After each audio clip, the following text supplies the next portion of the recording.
Welcome back to McCarthy Performance. Been pretty busy. Haven't been able to do very many videos. Been busy boring stuff out.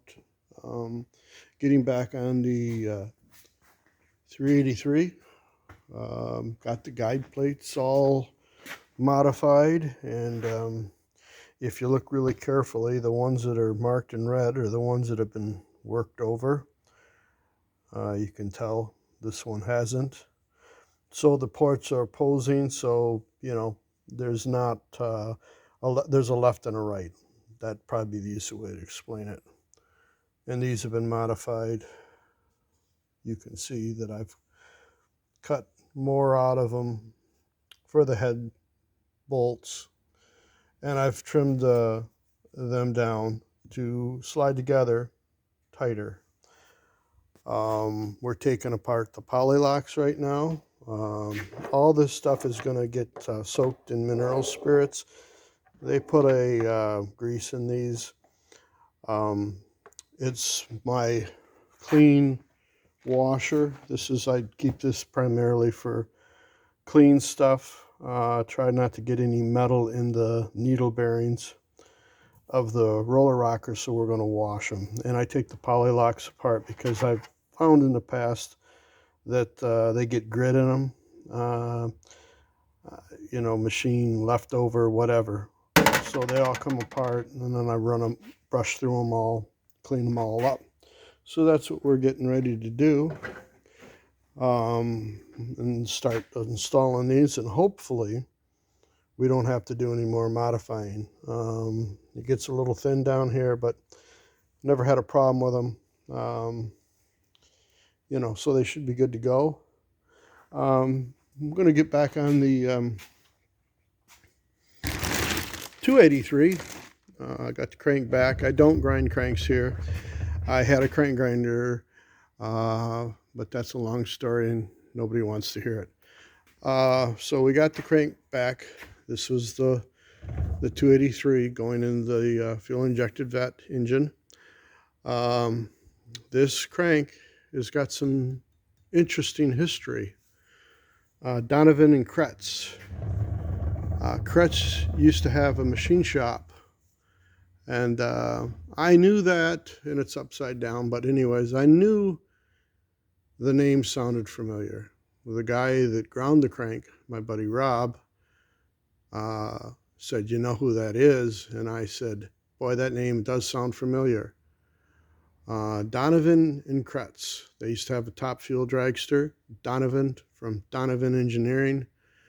One of the first guys, as far as I know, to make an aluminum Hemi for, the nitrous guys way back when. And got a big block here. Going to be going over it and assembling it. It's not all together. It's kind of stuck together right now, but we're going to go through and check everything and put the heads on because they're not on the engine. They're just kind of sitting on it right now with a couple bolts. We'll be doing that next week. I've got a 402 30 over 396. We'll just call it a 402, but it's a 30 over 396. It will be getting a sleeve put in it. I'll probably be making a video on that. Then we have the alcohol 565. It was going to be a triple nickel. Now it's going to be a 565. I've got a lot of work to do to that engine, and the customer's thinking, I don't know what, but I'm going to try for him to get it sometime during the summer, but that thing needs a lot of work. We've got normal Subaru stuff. We have an LS here that is going to be for a high horsepower application, and that's going to get up on the Storm, and we're going to deck it. So that's what we got going on, and of course the 360 Mopar that's in the hone over there in the corner. We got to get on honing the mat. So thanks for watching. I'll try to keep you entertained, but no guarantee on that. but there's a bunch of stuff going on for a one-man shop. Of course, we will be putting the 283 together, and that's pretty close to being ready to go. I just have to take it off the line bore machine, do a little general prep on it, cam bearing soft plugs, scrub it really good, blow it out a couple times, and we'll probably be starting to put that together. The oil pump I have, the oil pump pickup I cannot get for this, so we're going to have to get creative and maybe try to save the old one, hopefully, or take the screen out of the old one and replace it with a new screen and take it completely apart and put it together. Oil pump drive for the 57 is different than the newer drive. I've got that coming, I hope. And we'll be back on the 383. We're going to try to get this one finished up and out the door by sometime early next week.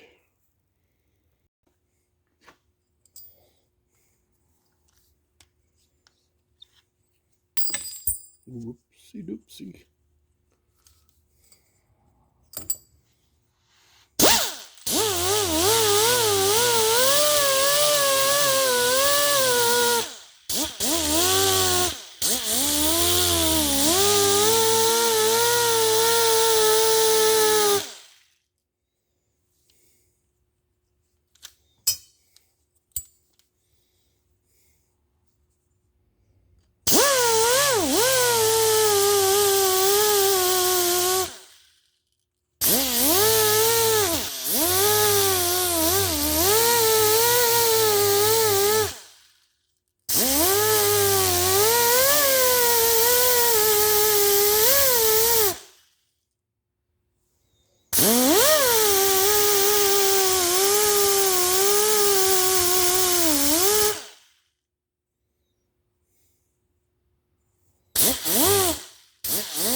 I want to make sure we get all the stress risers out of there. There's a little notch right there. We're going to take that out. Okay, we got that removed. That looks good. No burrs. Got to break the burrs off. Don't want nothing falling in getting in the engine. That one could use a little.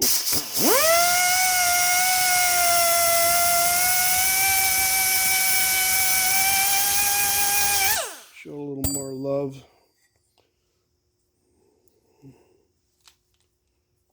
Don't look too bad.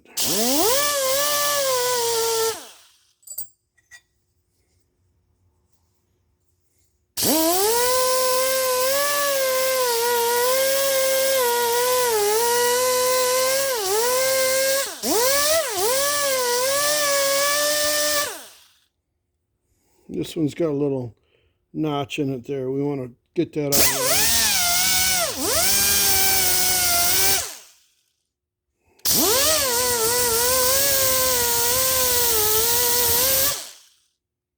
Well, that looks good. Hopefully we're going to wash them, blow them off, and put them on. Okay, so we're putting the Escuderian adjustable guide plates on. They have been modified a little bit. I'm not going to modify them anymore because I don't feel we're going to get where we need to be. What's going on is ARP's got a shoulder on this bolt, and it's getting in the way of the guide plate. Now, if they would have spot faced this down the thickness of the washer a little bit more, maybe even half of the thickness of the washer, it would clear. So my solution to that problem is we're going to use some Pioneer head washers that I've got in there. They're probably about 60 thousandths thick. They're not really thick, and it's going to hold the guide plate up. I'm going to put the flat part down and the stamped part up. I'm going to put it under the guide plate. I have no fear of doing this. This is a hydraulic roller cam, not a lot of spring pressure. If it was something different, and it's not, I would probably make up some shim plates, maybe. But that stud, or excuse me, the washer going for the rocker arm stud, all that stuff is hardened. It's going to be fine. There won't be a problem with it. And this is what I'm going to do. So I would rather shim it up a little bit. Of course, we will check the under the rocker arm radius to make sure that it's not going to interfere with anything, but I'm not going to trim on these no more. These allow quite a lot of adjustment. What was going on is the plate was binding. It was not laying 100% flat. It was catching the radius of the head bolt, and it would break the guide plate, probably crack it. So it's laying flush now, and we have plenty of room to move everything around. And when I get my push rods and everything, it'll work out. I'll have the push rods, but when I get ready to adjust the rock arms and everything should work good. So that's what I ended up doing. I ended up modifying the guide plates. I ended up putting roughly a 60 thousandths hardened washer underneath the guide plate because it was hitting on the head bolt. So that's what we're doing.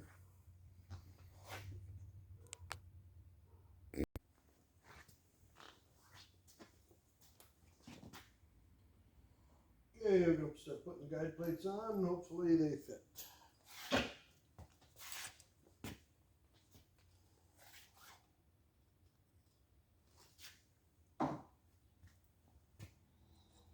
Oil on the ones that are blind, and you're going to have sealer on the ones that are going through the intake port.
Okay, what I'm doing is I'm looking down the port because that's the pinch point where the guide plate cannot ride up against the port. You want the push rod to ride up against the guide plate a little bit.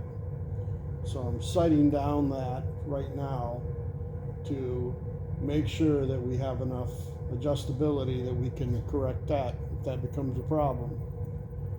This one looks good, so I'm going to leave that one on. That one don't need to be worked over.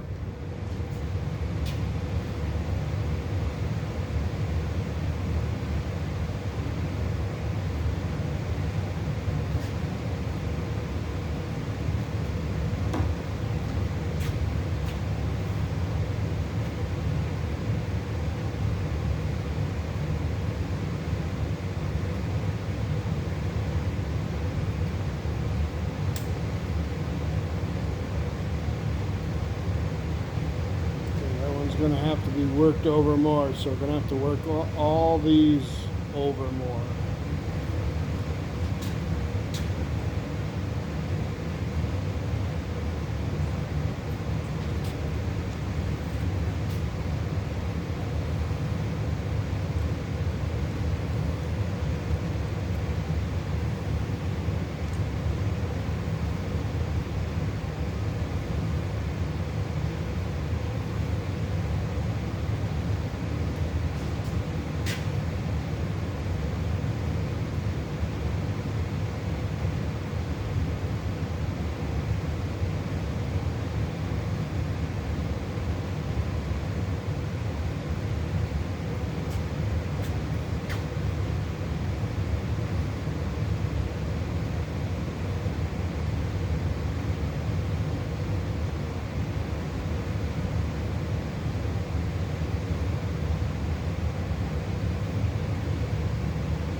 So we're going to put the guide plates on the other side like this one, and we're going to re-modify the ones for the right hand side port.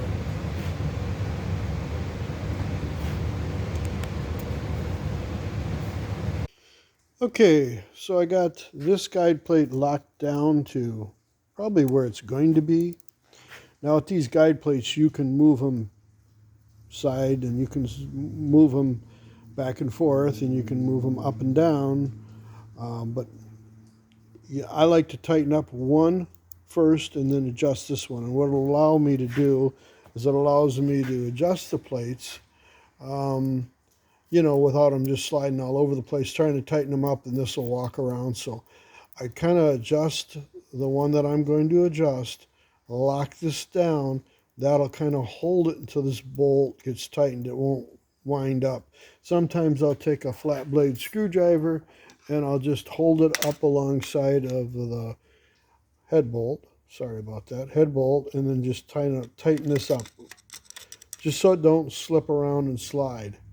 Now, you want to make sure when you put the push rods in,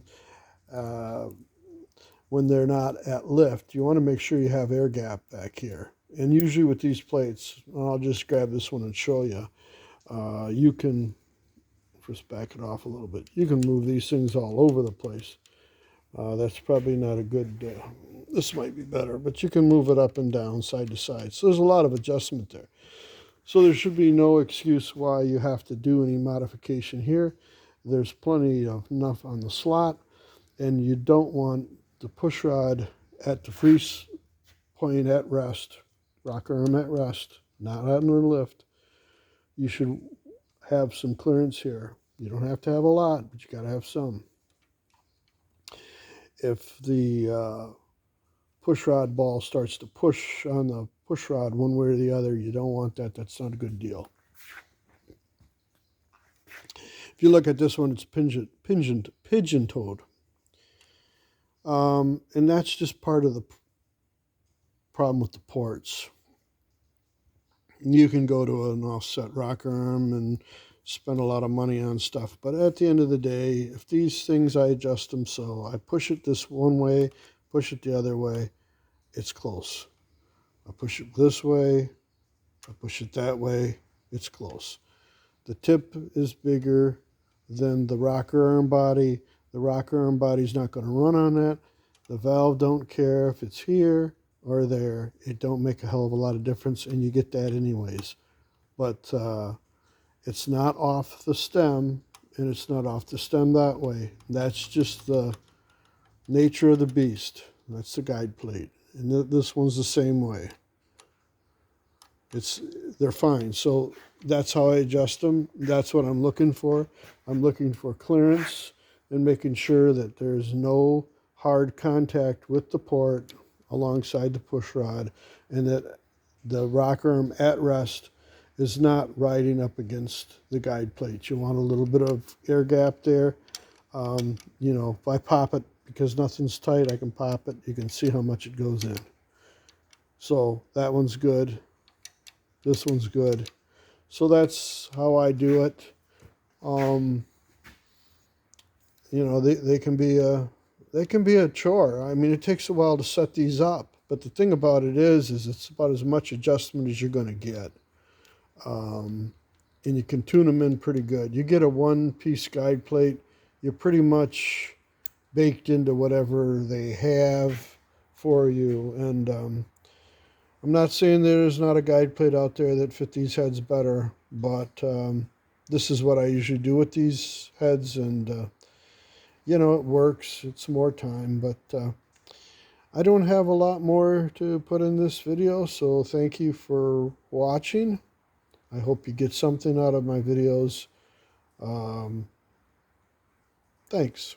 Okay, welcome back to McCarthy Performance. This is a video when shit don't fit.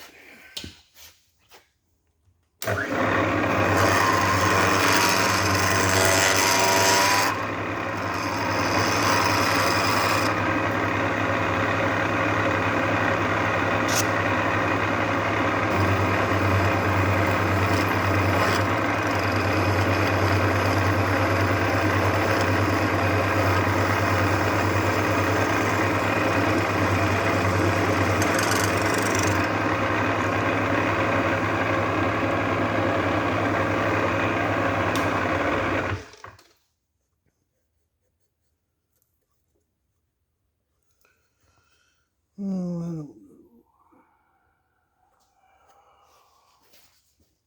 Take a little bit more off here. Hopefully we don't see through the port.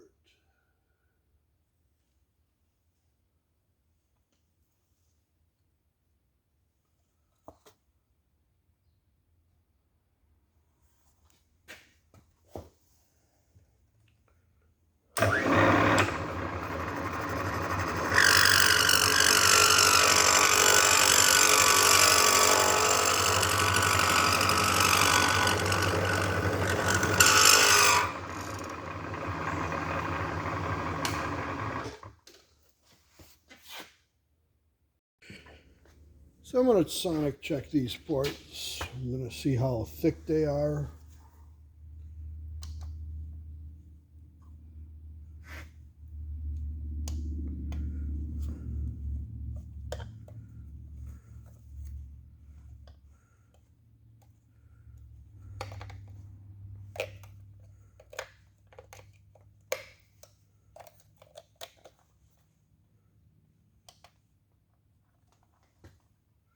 I know they're getting a little thin, but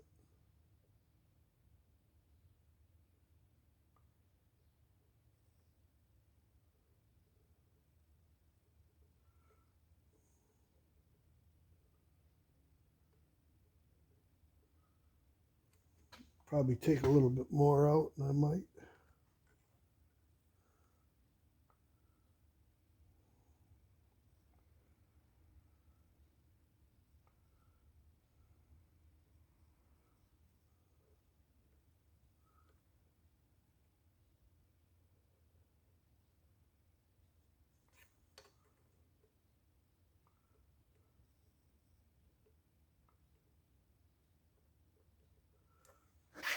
I usually verify it with a piece of aluminum that I know is a given size, and I check to make sure that we're getting an accurate reading with this. I can take a little bit more out, and I think I'm going to do that.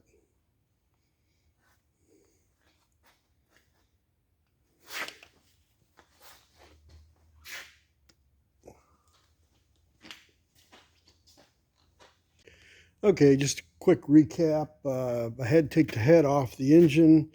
We went in and we took 40 thousandths out so I could move the rocker arm out closer to the contact point of the valve stem. I only had to do the two ports. You've seen me run it on the mill. I sonic checked them.